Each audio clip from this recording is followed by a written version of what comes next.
There we go.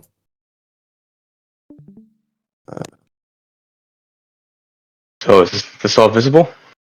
I believe. Let me check. And yes, I believe we're all set. Jonathan.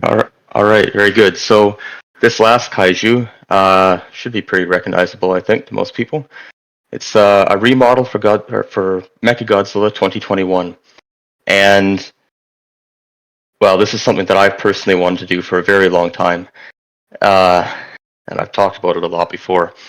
But with this character, the original model is certainly out of date. I feel it needed a remodel almost as much as Biollante or Destroya. And for this character, we really wanted to capture the sheer amount of detail that goes into that is on that character. And so I'm going to do a little turnaround and kind of show you some stuff here.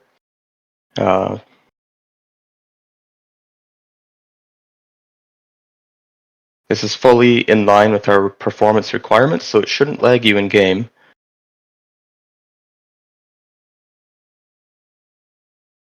And then now I'll go into a little bit some of the finer details.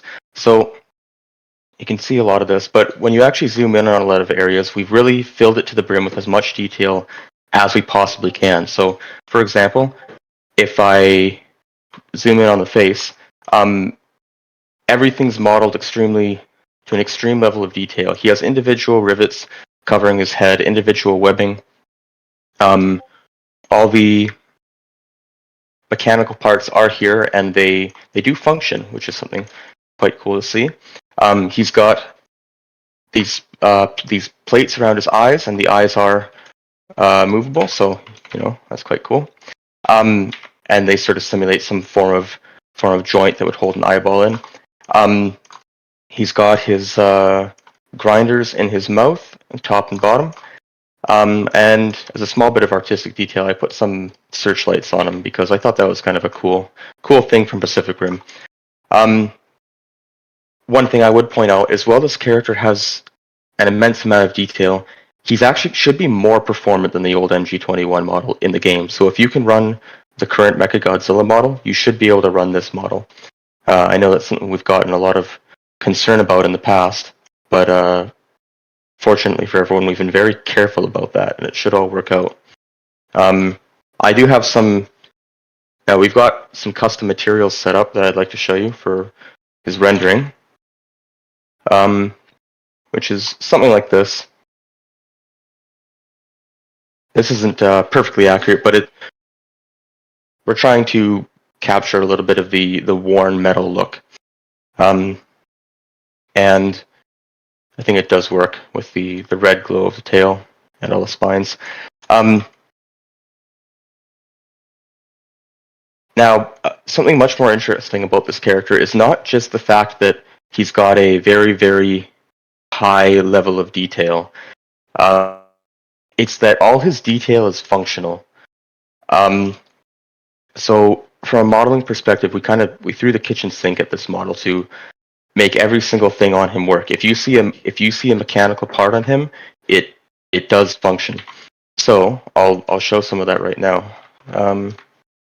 Put him in some different poses here. So let's start. In the arms, for example, if I move his arm backwards, the panels on his arm move in correspondence to where muscles would actually move. So he's got this panel on the back of his arm that moves to replicate the movement and motion of a tricep. He has his elbow guard here that it protects his elbow, and it moves mechanically with the motion of the arm. On the front of the arm, he has two other working panels. He has this bicep panel that flexes like a bicep, and he's got this panel that is primarily for articulation. So one issue with MECHAGODZILLA is he's got these very large, almost shield-like panels covering his arms and legs, and it makes it difficult to pose him. So one of the things that I looked into very much was how he moves in the movie. And what we found is that at times he has these panels that shrink away in his elbows and knees, and that's something that we've tried to replicate here for additional functionality. Going on to the shoulders, we have in his underarm here, there is a working piston array that moves outwards with the rotation of the arm. So as the arm moves, the pistons move to compensate for its movement. And so that the pistons don't overextend, we've built in a part here that can move up and down or in and out as necessary. And this all should happen very seamlessly in game. We've taken a lot of care to make sure that happens. Additionally speaking, the gears, which are for some reason shaped like buzzsaws, I guess because he's extra mean. His gears are shaped like buzzsaws, but they do also move when he moves his arm. Another element about him is that his pistons in his shoulder also move in and out as he moves his shoulder around. Additionally, it's very difficult to see, but it does kind of show you the lengths we've gone to. When he moves his shoulder, there's actually a shoulder guard underneath his rocket launchers that covers the movement of the pistons so that he is well protected. Now, next on to the... I really like it when Mechagodzilla feels somewhat alive. So something I focused on was, how do I make all of this move? I wanted to make him more posable, and I wanted to give him a sense that he was living and breathing, and perhaps even that he was angry. So something that happens in his chest is when you move his chest up, he's got this breathing motion of the panels in his breast. So the neck guard moves up to allow more motion. The breast panels move apart. Again, very much like you're extending your kind of around your sternum and your rib cage is flexing. And it's also limited, so it can only work in a way that is mechanically possible, and it all runs extremely smoothly here. In his abdomen, this is a very tricky thing to do. We had to set up an accordion function where all these parts move in line as they do in the movie. This should give him a lot more flexibility in the animations and should really be quite interesting to see. Something else, though, that happens in the chest, and for this I'm going to have to move the arms out a little bit, for which you can see the pistons functioning in there, is he has these panels on the side that function to close the gaps when he rotates his upper body. So that's, as for the body articulation, that's what we've got there. In the legs, if we move down to the feet, should hide this, we have front and rear ankle guards that move to cover the motion of the foot, keep it protected and compact. We also have an automated knee pad that will cover his knees. And as he moves his knees up, these